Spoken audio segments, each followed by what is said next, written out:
Hi guys, I really apologize. Something happened with our link. I got a notification about Time Warner blocking some videos, so I'm not sure. So let's just give it a couple minutes so people could join and go ahead and share. Let me just share so we could get everybody back to where we were. I probably would not play that video because there's something about, oh, I see. Oh, okay. I see what the problem is. Hi, everyone. Thank you for joining. Something happened because of the music I prepared for you guys. Time Warner has blocked this video, so I'm going to make sure I don't play anything. Right. Copyright don't play videos. That's right. That's fine, but that's okay. All right. Let me send our guest the link. That way she could join us and we can get started. Hi, Nicole. Thank you guys for waiting on. Go ahead and share. We are back. That's right. We are back. I'm not going to play any more music so this doesn't kick us out. Let's just give it a few minutes. And yes, Kathy, we are back. Thank you so much for joining. I'm trying to get the guest link to Blair so Blair can join us. Alrighty. Hey, Laura, we have started. We just had, oh, yeah, she's right here. Yes. Well, guys, apologies for what happened. I'm just going to play not the video from YouTube, but Bless story for those who were here. Thank you guys so much. For those who were here, we're just watching a little clip. I'm going to take that all over again, and then we'll invite our guest. Thank you for your patience. Give me 1 second. Let's do this.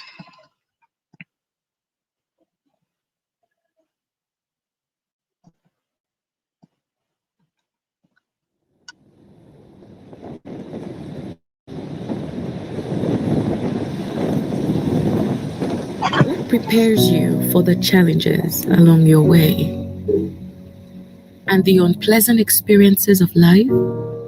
Do you ever wonder if you are strong enough to face the unknown? You were forgotten.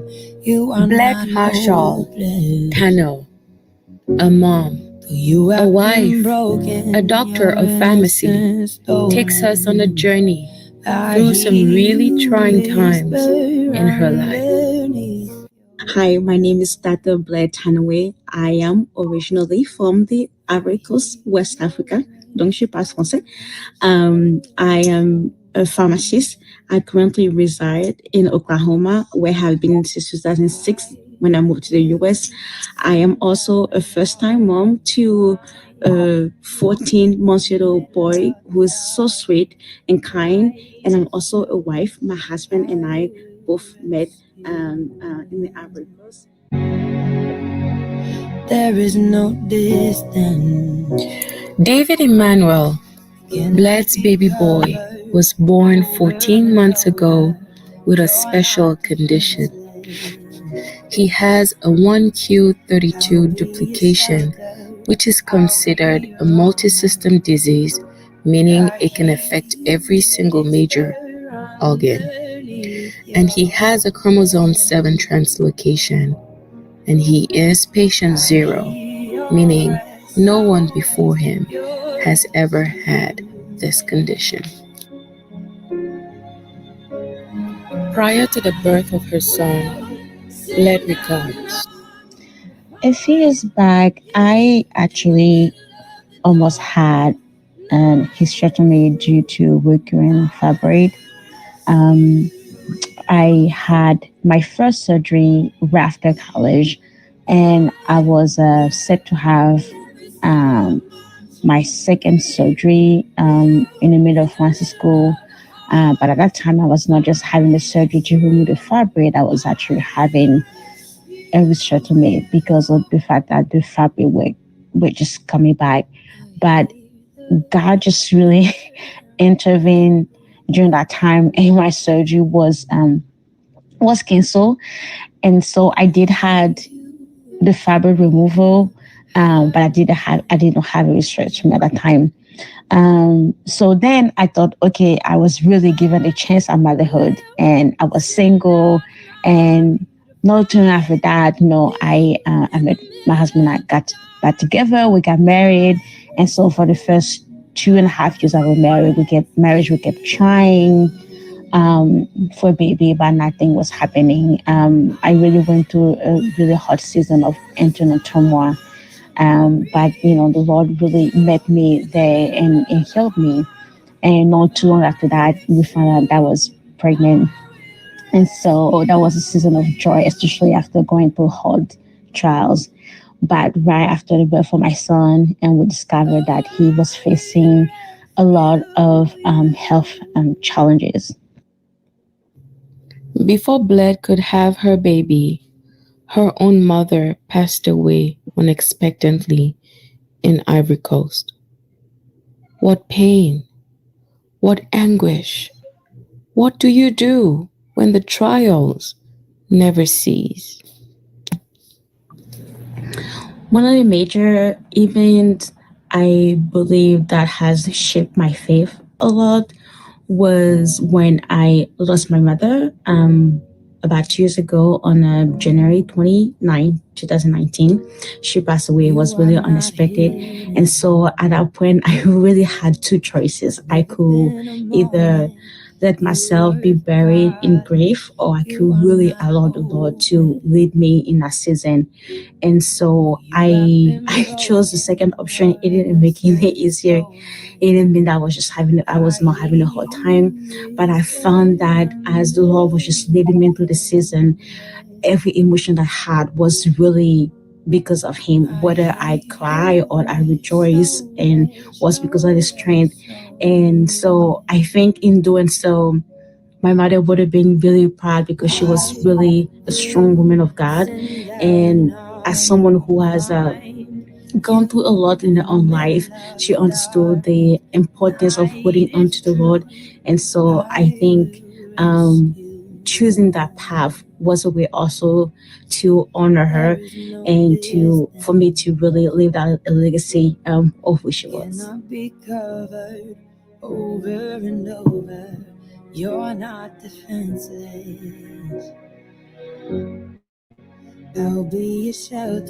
But what I really want you guys to get is one thing, that life is fleeting and everything can change from one second to the other. Secondly, we have an amazing inner strength within us that I think most of us have yet to discover. And for me, the last and really most important point I want to make is the fact that as we go through journeys or trials and tribulation, we do not walk alone. We have a Holy Father that is walking alongside of us, that is carrying us, that is guiding us, and is waiting for us to draw near to His throne. And so, whenever you're ready, I am, and I cannot wait to be part of this journey with you. Thank you.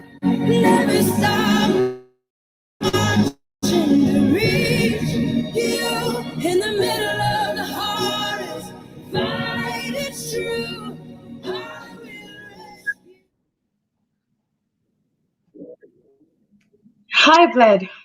Hi, how are you? You can tell it took me, like, just putting together this video, right? I was all in my feelings throughout today. Like, just, Yeah. knowing everything that you have been through, how, just watching this, tell me what emotions did it trigger in you? Um, it was very hard to watch because I felt that sometimes we go through journey and we try to fast forward through those. And now I had to sit down for a little bit and watch this event happen and be told. And it was very emotional for me Yeah. to realize where I have been and what has happened. And when we're talking about grief like in this instance, how much really grief I really endure, and it's hard because I want to be sensitive to people's life and what people have gone through. And so I tend to tell myself this is not a big deal. Someone is going through a harder time. But then today I'm faced with everything. I said, okay, it is a big deal. And it's okay Right. to sit in that tension, realizing that yes, how much hard hit can a heart take? Right. Really? Yeah, Right. It is a big deal. And I'm so happy that you say it because whew, it's a lot. yeah, But the beauty of it is to see you with that smile on your face, with that willingness to put your life out there for someone else to learn. And I cannot help but ask you, did you ever question God and say, how can this be? oh yeah, absolutely. I think my first moment of questioning the Lord is when I discovered that I had to have a second surgery. And after my first one that I had in college, and when I had people praying for me and myself in prayer, and I was seeing that divine healing that was happening, and really asking the Lord, I know you can do this. Why are you not doing this for me?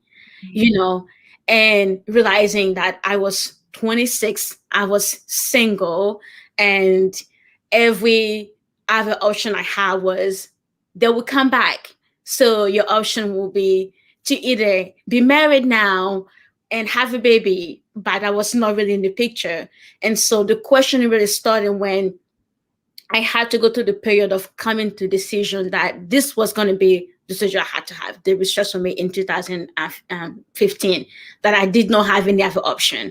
And Right. so, yeah, so there was a lot of questioning. Yeah. Let me take people back because some people may be wondering what exactly is Bled talking about. Bled had to have a surgery to have her uterus removed because she had a severe condition of fibroids. And like she just mentioned a few minutes ago, all the doctors kept on saying that the fibroids will come back. And so, right before she was to have that surgery for her uterus to be removed, it got canceled. And it felt like it was the hand of God, right? And giving you a second chance to have children. So I just want you to take us through your life journey story by story so that people could just get a sense of these trials that we're talking about. Because our topic today is when trials never cease. We Yeah. have just learned about, the fibroid situation and the uterus. Tell Mhm. us, what have those trials been in your life? Yeah, and so I many of those trials are will be in my book, and so we don't want to give everything out, but we'll try to make it one time. And so really back to college when I started having this pain in my abdomen, and then realizing that I had a fibroid, which I have never heard of. And so having the first surgery was right there, and then right after that I went through a period of just continuous bleeding. I would just literally have my period all the time from the moment I had the surgery in 2012 to until I had to have a surgery. I was having bleeding constantly. And so when that started, I didn't really question because I thought it was my body just need to get used to the change and everything. But then that led into me really feeling sick while in Francis school, but I didn't really think about that either because it was a hard year. And so I just thought I was just really tired, you know. But then one So of my you didn't experience this in Ivory Coast. no, that You was had all never had any of this in Ivory Coast. This no. all started when you moved to America. Yes. And probably I had a fibroid back home, but we don't do women health back home what we do here. So they were probably really tiny and they were not really bothersome. So there was not really anything that I will have thought about, So, having hurtful period, you would think that's normal and we don't question, but in here with the development of medicine, we can go further, So I would say Right. if you're having difficult period, you might want to take one more step further to see, make sure there's not anything going on because fibroids are really common in and black women. Right. Yes, so just read back that and like I say, really having this season of just continuous bleeding and not really even connect to my head that something is wrong with my body, until the point when I was really having a lot of difficulty breathing at that time. And come to find out that I went to a doctor, but one of my classmates said, you have to go, something's wrong with you. And so I went in and found out that I had half of my hemoglobin very much in my body. So I was running at half of my body oxygen. So to just put into perspective was I could have literally get up to my seat and have a heart attack. This is how bad it was. I was not really connecting that place. So, but we really got over under control. But then that's when we discovered that I had another fibroid that came back. And so the question was, you can have another surgery, but with what we know of those things, they will keep coming. And we're not talking about a small surgery, talking about an incision on the abdomen. So it will be just like when you have a C-section, we will have to go back and open the skull again and again and again. So then you have to realize, okay, how long can I do this, right? Can I just keep doing it all the time? And so that one came with a season of doubting and really asking the Lord that I know you can heal me. Why are you not doing this, right? Right. And so then I really had to make a decision, realize that, okay, I can keep having the surgery, or I can just have one surgery and be done with the pain, be done with the bleeding, be done with everything, because they can also. And that one surgery will be the removal of the uterus. Yes, that one surgery was the removal of the uterus, because you have to consider the fabric and also turn into cancer. So everything had to really come out. And it was really hard to come out to that decision because, like I said, I was single. I had no one around me, My life was really going to change because if I would meet someone, I had to tell them right there, right, that I cannot have any children, and so that was a really hard season for me going forward. Right. So what happened that it had to be canceled? So Was it a mysterious something, or how did that happen? You just gonna let me. You still have to buy the book, but I tell you. So what happened was I went for my pre-op at the hospital I was supposed to go, and I had to do my final pre-authorization for my insurance, which was the same insurance I had forever. So I go there and they say, your insurance is out of network. And I said, no, my insurance is not out of network. I chose my insurance based on the fact that this hospital is in network. And they said, no, your insurance is out of network. Have you changed insurance? I said, it's not possible. I had the same insurance for 2 years. They went back and checked and said, yes, we are out of network. If you want to proceed with the surgery, this is how much it's going to cost you. Wow. And I was just like, no.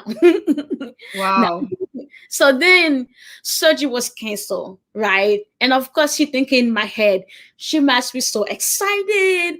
We'll try. But I want you to think about someone who spent probably 3 or 4 months seeking the Lord about the decision, right? Mm-hmm.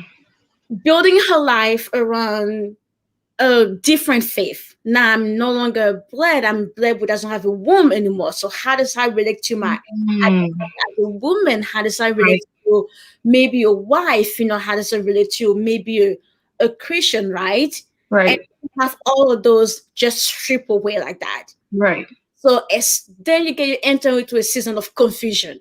Right. You go from doubt to questioning God to then you're confused.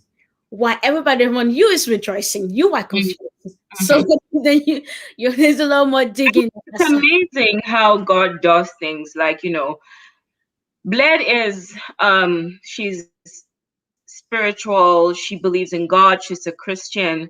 And for those who know me personally know that I do too. And we know that God answers us sometimes in ways that we do not imagine. So the surgery got canceled. At this point in time, you had not even met your husband. You meet your husband and you guys get married. All this while you're still dealing with fibroids, correct? Yes. So then I did had my surgery back in 2015 after Okay. consulting another physician, and who was really adamant of the fact that she wanted me to consider trying one more surgery that didn't involve having the hysterectomy. Yes. So then after that, no, then me and my husband get back together. I mean, we have known each other since back home. So, but we were not together. So then we reconnected, and then so yes, so see the pattern. Then I get married, right? And so Right. of course you're thinking, yes, Lord, you did this awesome things. Right. I am married to this amazing man. This is showtime, right? Right. Right. Right. No, it's not showtime. Right. And that transitions us to, another trial. So, you have gone through that, your uterus is spared, you have hope, you get married to this man, at a time and an age where, we celebrate marriage like we celebrate anything, meeting a partner is a miracle, right? You Yeah. meet this guy. And then 2.5 years go by and you're saying, where is that child?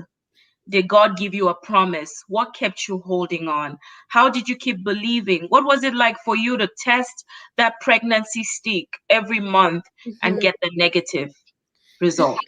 Yeah, so you see, I was never given the promise of having children. Many people, many women, they have dreams, they tell God story. Me personally, I was never. So for me, it was just, okay, we can try this, right? And see what's gonna happen.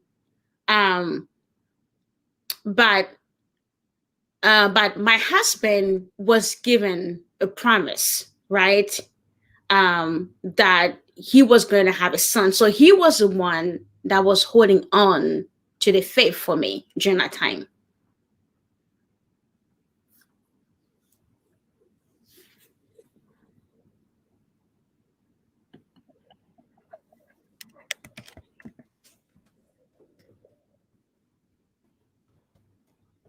Yeah, Bled, I'm right here. Yeah. Apologies. I was just putting my computer on charge. So, yeah, you were saying that your husband got the promise about a son. Mm-hmm. And so, how did you like just take us through those 2.5 years, the agony that you shared with us on what it was like, trying and trying? Yeah, yeah. And so I think I first it was just excitement because you newlywed, and you have, for me, I had not a chance. So I didn't really think about something being wrong, because I knew that it took a while to be pregnant eventually. People have tried many years. So, but as as I went through, a year and a half, nothing was happening. And of course, that's when people around you get pregnant. You see the announcement on Facebook here and here. And so then you started to question, okay, maybe something is really wrong, right? Because you're trying at the right moment, you're taking care of your body, and all of that. And so why he's they say it's gonna happen, I'm just thinking to myself, well, I understand that, but I have, once again, I have a history with fabric. So Yeah. so we have a really short window of getting this right. Right. So my impatience came from the fact that I had no idea when the fabric would come back. And when it Mm. came back, I didn't know how big it was going to be or what would be the placement, because sometimes based on where they're placed on your uterus, they can really be in between the connection where baby gets his food, or they can be outside. So I was really fearful based on my history. He was just holding to the promise that he felt that the Lord had given him. So we were not really on the same page. Yeah, your husband is amazing. I wish we could have him on here to just describe, what it was like for him to hold on. Because it's one thing, to receive a promise and then wait for it for a month, 2 months, 3 months, 4 months. We're talking about 2 years and there is no evidence. And then there's the history, because you have your history looking at you saying, hey, Exactly. you nearly lost your uterus. So this might not even be possible to Yeah, have children. yeah, yeah. And then even that time that also created some friction, because where he was saying have faith, and I'm just thinking, I have faith. Mm. You don't know where I have been for the past so and so years. You were not, Right. you don't know what I've gone through. But he's just trying to tell me, I know it's gonna happen. I say, yes, that's great for you. But sometimes when you are together as one and the Lord is trying to I always say, like, it's all when God is trying to get you to a place, you have to come to that place yourself. Your spouse can help you, Yeah. but eventually, once the Lord gets you that place, there's no going back. And Right. so then, when He was holding to that promise and trying to get me there, I needed the Lord to get me to the place of saying it's going to happen on His time. Because once again, even though I had a history of fibroid, the Lord had proven to me that His time was always perfect. Mm-hmm. Even with my marriage, I went through a really hard season of being single. I was single for 10 years, which is have never happened to me. When I moved this country, I never been on a date and everything. It felt like I was invisible to people, right? Mm. And then, yeah. And and then there's a lot of dynamic as being a Black woman, be here and being a foreigner, like here. Right. The culture, when you are single, also plays into how people approach you. And Yeah. then we get into education, as somebody who has higher education, as a Black woman, that's all those factors. And then you add, oh my gosh, you're too strong for your faith. So you have a lot Yeah. of things going in, right? So even Right. being married was a miracle, Yeah. right? Yeah. For me, yeah. So And then, that's something that I think that we should talk about more, because as immigrants, women, there's that whole struggle that we're not really upfront about being an immigrant young woman, finding the right partner for you, getting yeah, into a healthy relationship. And yes, that's why I'm excited about the book that you are writing about singlehood, and because it's going to cover a lot of this, and you can tell us about that later. But I just wanted to absolutely. add that that's a difficulty that immigrant women face, finding a partner. Yeah, absolutely. You are so right. And so then in that, so me having the history with the Lord that His time is perfect, I still needed Him to get me to a place where my heart was really healed from idolizing motherhood. Right. Because here's the thing we don't talk about. We can't wait to be mom, is exciting, but your heart is such a pool of so many emotions, and some of those can really get you to a different place. And I didn't even realize in my heart, just like I was idolizing marriage, I also had a big idol of being a mother. Even though the Lord has never told me, but I wanted to be a mom, and I decided to be a mom. And so the way my heart was postured to a motherhood was a prison to people joy, because while people were getting pregnant, I was happy, but I wasn't really happy, Mhm. because where was my promise, right? Right. And so I didn't really celebrate the way my heart should have celebrated for those women, you know. Right. And so God really had to face me with that, because you don't it's not there until it's there, right? Right. So I'm curious, how did God do it? You say God had to bring you to that place where you did not idolize motherhood. How Yeah. did that happen? And I when I moved into this country, I was adopted by family, wonderful family, sweet. And so me and one of the sister were really talking a lot about it, felt it together.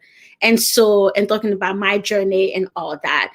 And so one time during the Thanksgiving dinner, we went out to the family for Thanksgiving lunch.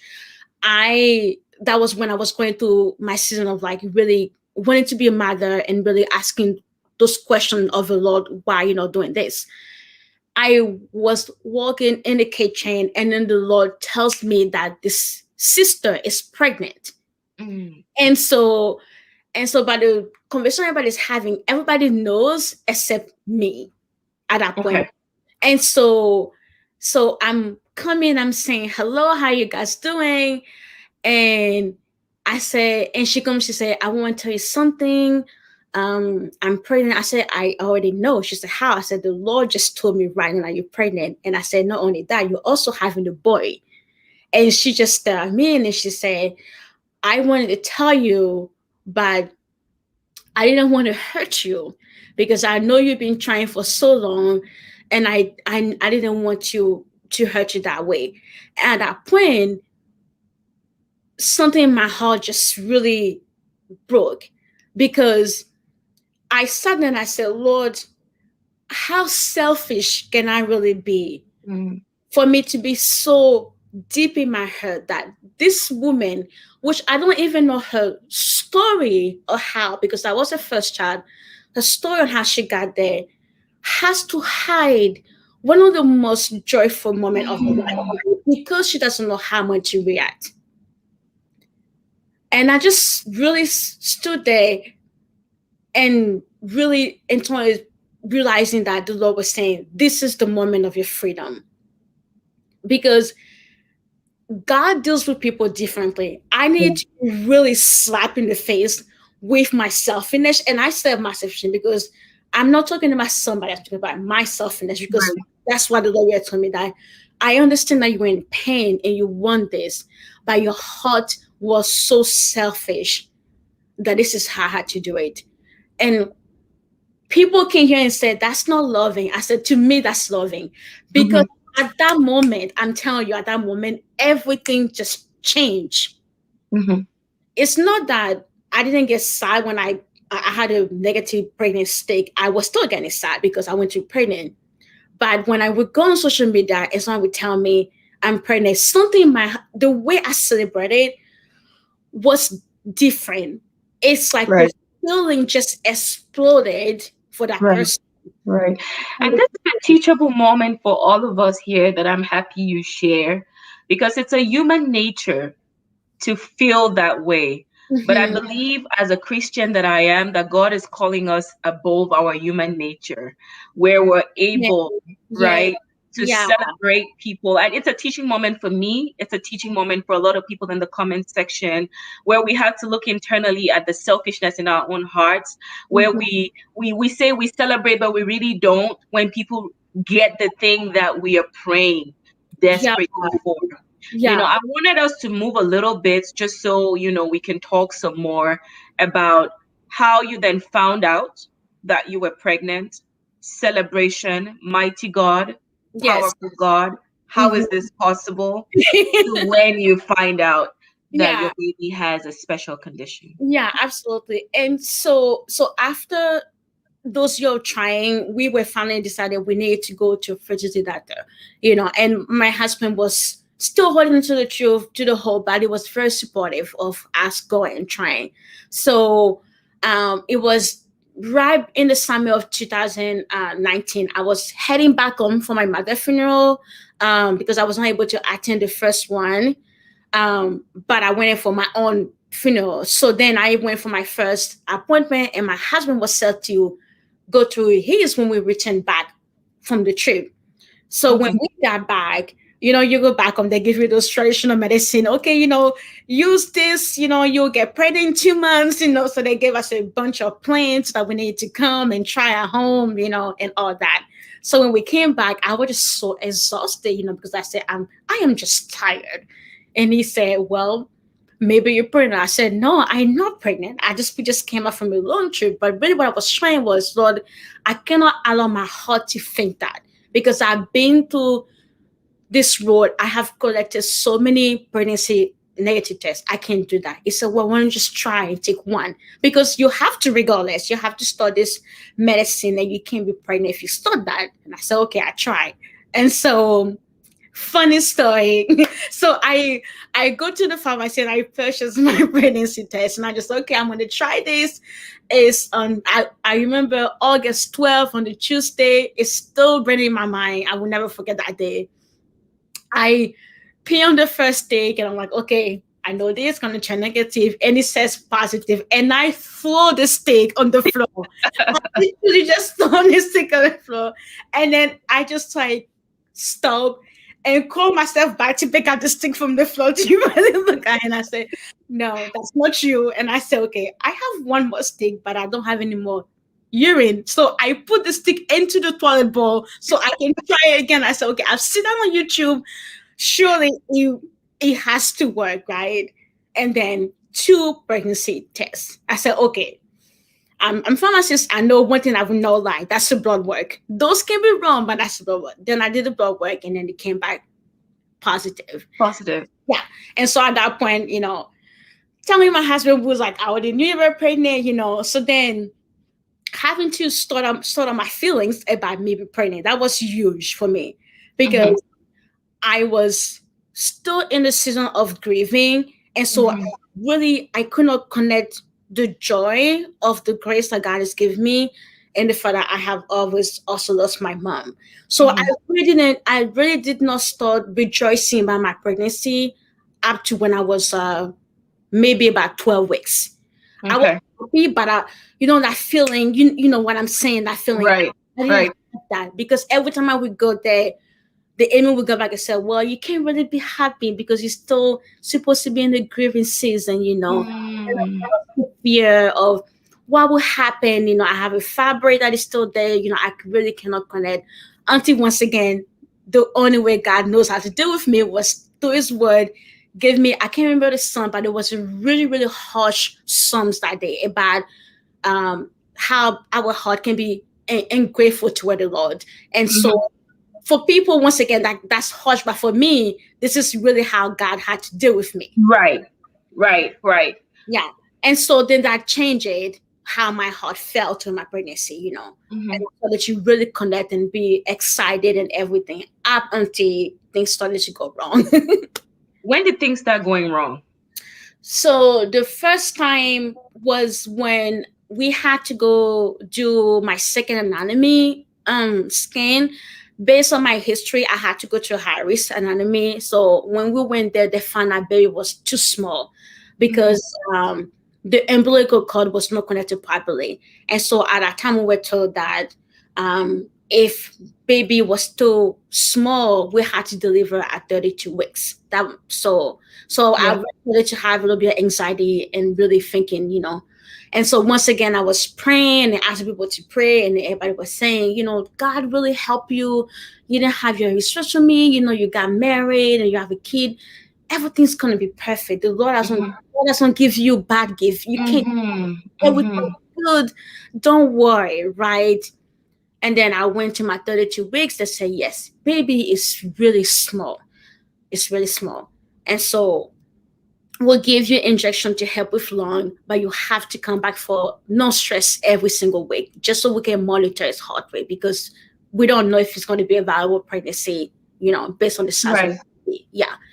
And so then at that point, I said, okay, I saw that you really felt the weight. But even then, people kept saying, you don't know what's going to happen when it's born. Just wait, everything will go well, And of course, we didn't get to do the genetic testing when I was pregnant. We skipped that out. So that's why we get surprised. Why did you skip that out? That's a question that I've wondered. Yeah, because I think at that point, my insurance would not cover it. And so I think the ad cost was going to be a lot for us. And so my husband said, if we find out what we're going to do, we're not going to take it back, right? So what's the point of finding out? Right. And so we just let it go, and then people can hear and say, well, that was kind of like your own mistake. And maybe it was, maybe it was just, we didn't really need to worry at that point about everything, he needed to be in a different state of mind. Right. So then when I delivered and then things went up pregnancy when it was supposed to progress, then the question kept coming. We went in NICU for about 63 days at that time, 63 days. He wasn't in NICU for 63 days. That's correct. 63 days. Yes. Wow. Yeah. Wow. Yeah, he was born right when the pandemic started. So that was very interesting. I call him my baby. And so when we were in NICU, he was just having a hard time with oxygen, regulating his temperature. So things that for baby at his age, those should be done properly. He was not having those. He was not feeding. So then the question started come, okay, let's do some more genetic testing, because something is wrong, And so at this time, I was just really, that's when me and the Lord really had to fight. We had to go into fighting and really question, okay, Lord, you did it again. You corrected all those things, and then this is what happened to me. Is this what a good gift looks like? Because I don't. Yeah. So then you get into another season or what you imagine what motherhood was supposed to be. Right. The blissful excitement. You have your baby, you're taking home with you, right? You're supposed Right. to take your baby home with you when you leave. Right. Right. So, and in all of that, you're supposed to be able to breastfeed, right? This is another thing that we're talking about. We tell women, oh, it's wonderful, you're going to breastfeed. Not all the time, right? So then it's another dream that is gone right there, right? Mhm, Because mhm. it was not feeding properly. So therefore, Right. they had a nasal tube for feeding and a lot of other things. And therefore, so during that time, there was a lot of conflict Yeah. between God. Yeah, a lot of conflict. Conflict with who? Me and God. You and God. Yeah, And that leads me to the question here, because when we fast, like you said at the beginning, when we tell this story really fast, it's almost like it happened without, that pain or that anguish. But just listening to the trajectory of everything that you have gone through, from, almost losing your womb, to, being single and not dating anybody for 10 years, to finding your husband, you who marriage, God has done it, to God working on the selfishness in your heart, you're able to celebrate people who are having kids, to you losing your mom. oh, I forgot one thing. There's one more step after that. So then we're losing my mom, and then getting pregnant, and then losing my godfather, Mm, right? Which who was also a very influential person in my life. And so mm. yeah, so you do have those, literally those tragedy coming Occurrences back to back. back to back. So why are you still serving this God? Once, if you find him, ask him so he can tell me. Because I also want to know why I'm still serving. Has Well, to be something special about you, Bled, to have been able to go through all of this to where you are now. And because, there's a lot that you have gone through that's in your book that I would love for you to talk about so people can get. But let's fast forward a little bit to, what you wrote on your Bled's couch. Now, if you guys have not, please go check out her blog. You write so passionately. I told you yesterday, your words draw me in. I want to know, baby has this condition that no other person has ever had. How are you able to look at your baby and not worry and not say, how is this a good gift, like you said in the NICU? Just yeah, help us, show us what are your good days and your bad days. Let's just get into the reality of yeah, what it is, right? yeah. So, so this is a really heavy question, because I call it a tango dance, really, because there are moments when I feel like, Lord, I can do this, right? I can really overcome the doubt. I can really overcome the jealousy that I feel in my heart. Hmm. Um, when I see babies that are at this age crawling, walking, standing up, right, and doing all those amazing that people do, I can overcome the shame or not really be able to tell my family back home that this is really what is happening to my life, because just all the dynamic of what did you do wrong, right? Somebody has hurt you or something, we know how it's going to go well, right?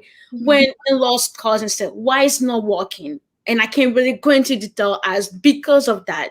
So there's a there's a time of shame and a Hmm. time of jealousy. And this is and that I see, and a time of frustration when I had to catch myself when I'm telling him, you supposed to be doing those things. Because this thing, I know all this about him, but I can't leave him like that. I have to push him in a Yeah. way to activate the muscle or the word, For instance, like he came home on the YouTube Hmm. the first time, and that was very traumatic for my in-laws. I remember my mother-in-law she could not even look at the machine, because for her, she could not comprehend what it actually meant. But for us, was for my husband, that meant having our son at home with us. And so in the hospital. But for her, it was very overwhelming. And so when she would call, we would really leave the machine out and just only show his face because it hurt her, right? And I had to understand that about her. And so, but then, I had to help him to say, you can eat. So we started to do bio training. And thank God he's 100% oral right now. YouTube is coming out in the next 2 weeks or so. We have a miracle. Praise God. Praise God. Yes, praise God. But when we're talking about the realness of the other side of this, like, yeah, it's very hard to sit down and be on social media and say, this child is 6 months and it can all crawl. By your 14 months, it can quiet. And I said, and I had to catch myself saying, but you remember that you're not on the same journey. But the woman in me cannot help and do that. And so here's also another confrontation that God has to do in my heart. And some days he does it, it works, I'm free. I'm back to be Mama Bled that is like proud of her son, and I'm proud of him, that is okay. But there's some days I am on the couch wondering when it's going to go wrong, because we know that it is a multi-system disease. Heart, right now he has a heart murmur. So when he's going to get his heart disease, when he's going to have his first seizure, when he's going to go blind, when he's going to when is he even going to be able to walk or talk? Right now we're getting the jujube out. Oh my gosh, what if we have to put it back in him because he can't feed himself anymore, right? And then you add this chromosome 7 translocation. Nobody has it. So what am I looking at? Right. Wow. This is so deep. This is so, this is the realness of the challenge, right? And I have someone here whom I would like to bring on just to share a little bit about herself, because she's been through it and the resources that she has and that she can share with us. Hi, Kati. Hi, I'm fighting back tears because my heart just understands you so much, and I wish I could hug you. We'll just do this. We can do a group hug. Yes. Thank you for sharing your story. Absolutely. Yeah. So I have 5 children, and 2 of them have rare genetic disorders as well. I did not go through the grief and trauma of losing close family members during that time. And I can't imagine having gone through that right before diagnosis. But I wanted to share with you a little bit about my journey, because my son is now 8, who has the worst of the genetic disorders. And his is a story in a way similar to yours, even though his genetic disorder is a little bit more known. But I went through all the stages with him that you described about the grief. And, for me at first, it was shock of the fact that he had it. And I felt at first, because we didn't get diagnosed until after he was about, I think, 16 months. We knew he had a problem earlier, but we didn't know what. And I felt like I had lost someone. I couldn't even hang his pictures on the wall from prior to diagnosis, because I felt like I was looking at someone who had died. And that was because my dreams for him had died.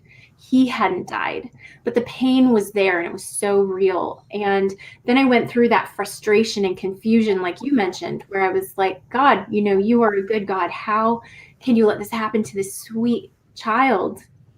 I don't understand. You say you're good, you say you're love, but look at this world, And then I went through the questioning phase, and then it would become waves of grief, but that were mixed with trust and with him, reminding me that he was holding me, because our pregnancy story in a way was different than yours, but similar, where I knew God was working deeply and some things had fallen through, and he was an unexpected pregnancy. And I knew for a fact he was meant to be, and I could feel a very large shift, but I didn't know what it was. And then it began to unfold after he was born. And we got to a place with him. He is 8. He is nonverbal. He has seizures that are deadly. He has 2 to 4 grand malls every day and hundreds of smaller seizures throughout the day. Like you, we continue searching and we continue everything. You know, you have this precious treasure of a child and you want as a parent to do everything you can humanly possible. And even that becomes exhausting, and not taking care of ourselves in the meantime, losing sight of God's love for us so that we can then love our child. And what God finally revealed to me through years of grieving and crying out to him and talking to my family and my husband and just weeping was that instead of feeling cheated, because I felt very cheated, I didn't get to do preschool with him. I didn't get to learn for him to paint with his fingers. I haven't gotten to hear his dreams. I haven't gotten to watch him ride a bicycle. I haven't gotten to hear his nightmares in the night or just his sense of humor. I'll never know who he is really as a person, most likely on this side of heaven. But God revealed to me that his purpose, my son's whole purpose, is love. That he teaches us love in a way that nobody else could ever teach me.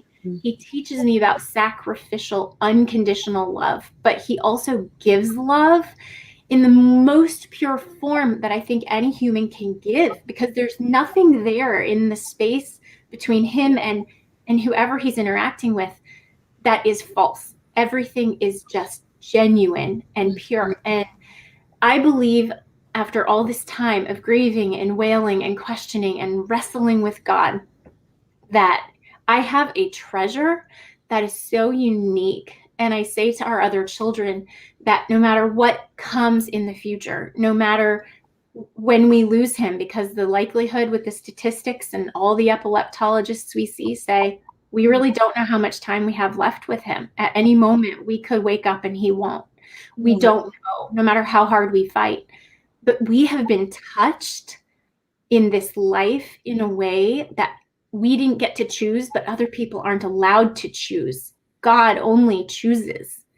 And we then have a compassion and an understanding and a filling up in our soul of God's direct love through the interaction with this person that we can then turn and pour out into the world. And it's just this unique treasure, pain and beauty all tangled together that only God can give. And that is so beautiful. Like, and I'll get into the story about how do I say your name, Katie? I hope I'm not saying it wrong. Is it Katie? Or every country Katie. I've been in, they've said it different. It's okay. All right, I'll say Katie. You know, how I got to meet you is just the hand of God putting us together the way we are.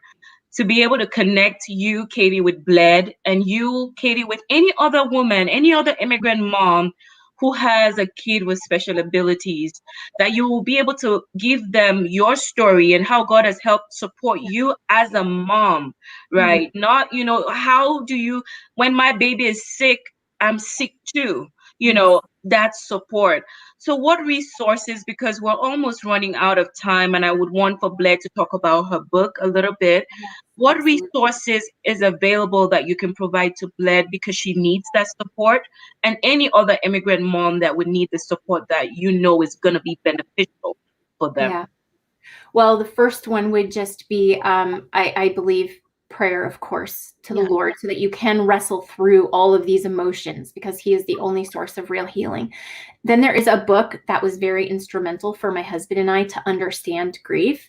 I actually pulled it off the shelf. It's called Dark Clouds, Deep Mercy by Mark Vrogop.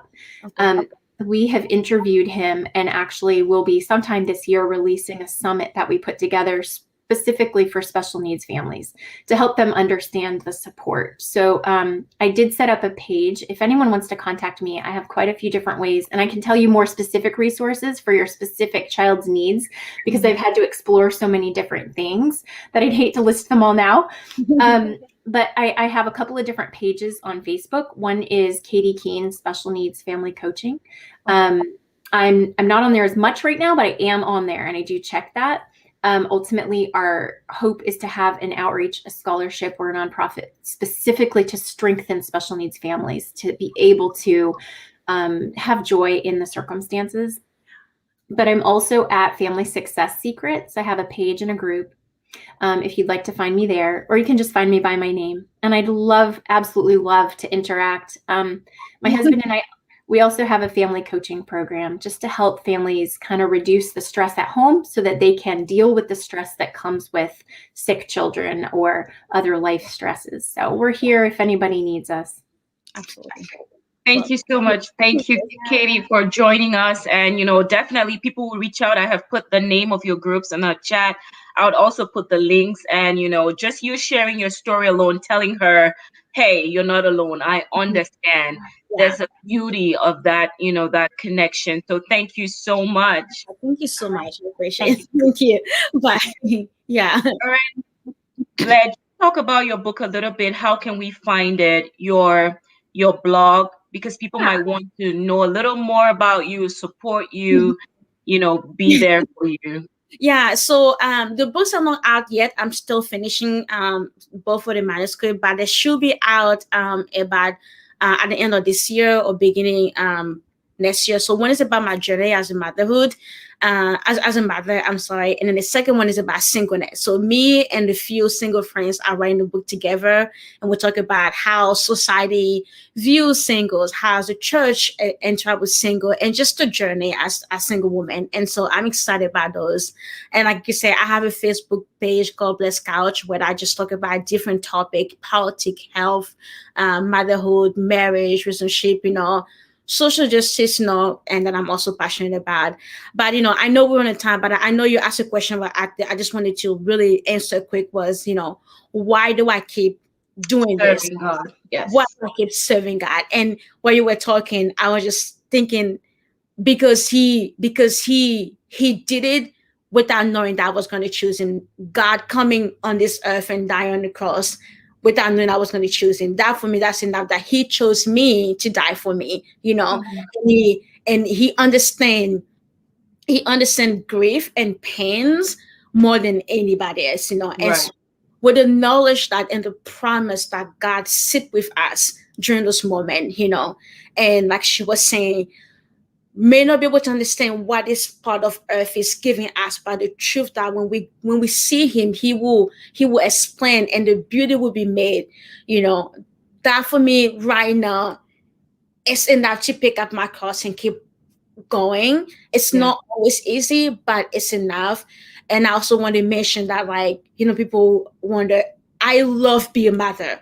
Literally, my little one, he has this light about him. When she's talking about love, and my husband was talking about it, that we don't comprehend how people tend to gravitate to him for no reason. He draws people to him, random people to drink. I know it some way. And that's just God reminding. His name is David Emmanuel. God is with me, and always we chose his name before he was even born, before he even knew we're having a boy. We chose. Wow. Because this is what God wanted him to call him, And so I'm so humble. I think of this as his journey. I'm humble that the Lord chose me. This journey, My life is being transformed by his trials. My life has been encouraged by his trials, Thank God right now, journey, he's healthy. Nothing has happened, We don't know yet, but for now we are okay, And I think that this is God's mercy at this point, and we are resting in that mercy, knowing that when something will happen, God will still be there, Right. Right. And so It is so powerful. Like, I'm just different questions are popping up in my head. I want to ask you about your marriage. I want to ask you how you were able to go through the different trials. But, I want to take this time to really just, insert this teaching moment here. We're listening to a brave woman who has told us a number of trials that she has encountered. But she's not saying, poor me, why me? She's saying these trials have brought out value from me. These trials are changing me. I find myself worthy to have been chosen to endure these things because they're shaping in me character, because this character is it's turning me into a better person to Yes. fulfill my destiny. I want you to leave one word of wisdom for somebody who is saying, I'm going through hell and I Mhm. cannot seem to find the strength like you do, Bled. Yeah. Please encourage that person. Yeah. I believe that the only reason that I am literally able to keep on going on is because I sit at the feet sword. If I take myself out of that, because my You sit emotion at the feet of the Lord. Is that what you say? You sit at the feet of the Mhm. Lord. Yeah. Yeah, because my emotion are still there. I'm still confused. I still have doubt. I still struggle with questioning and just and all that. But the Lord presence create a safety net where you can feel those emotions within His presence. Once you remove yourself out of that and you go into the word or to the enemy, they turn to something else. My advice to you is to literally allow yourself to feel those within His presence, because it's covering allows you to be open to be broken, and then His grace comes in and shower Amen. you, right? The Lord is not the Mm. Lord is not scared of your anger. God is Mm. not scared of your dad. God is not God is offended. not scared of your anger. That is deep. Tell your anger, because he understand, right? You're supposed to feel this way, but what he's saying, come to me.